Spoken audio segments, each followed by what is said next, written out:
Well, by now, many of us have heard about the Takata airbag recall, which affects thousands of people. But what exactly is the problem? To break it all down, here's Jim Champion, the auto guy.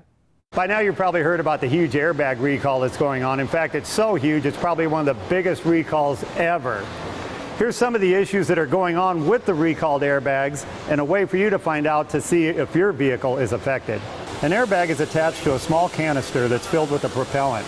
When you're in a crash, the propellant is ignited and fills the bag in front of you in a millisecond. That process has to be just right to fill the bag at the right time without overdoing it and injuring the driver or passenger. As you can see, the canister inside of here is made out of metal. So if that were to explode instead of simply inflating, all those metal shards and shrapnel are going to fly out into the interior of the vehicle and damage or even kill passengers or the driver inside the car. That's why it's so important to see if your airbag is on the list.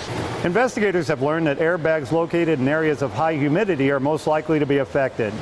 That's because the humid air seeps into the airbag canister, and over time it can affect the propellant inside, making the metal airbag canister explode when the airbag deploys.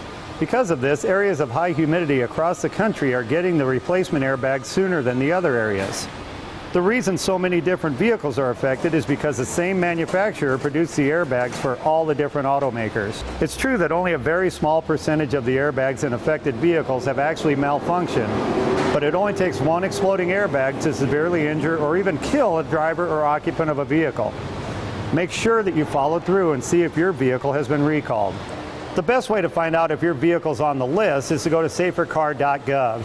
You can actually enter your VIN number on this site, find out if it's been recalled, then you can get a hold of the dealership if it has, and make arrangements to have that airbag replaced. That way you can keep you and your family safe. For WOWT6 News, I'm Jim Champion, the auto guy. Now, Jim also says the recall might take months or even years to complete. If you would like to ask Jim Champion a question, you can always send your suggestions directly to him. His email address is jim@charliegraham.com.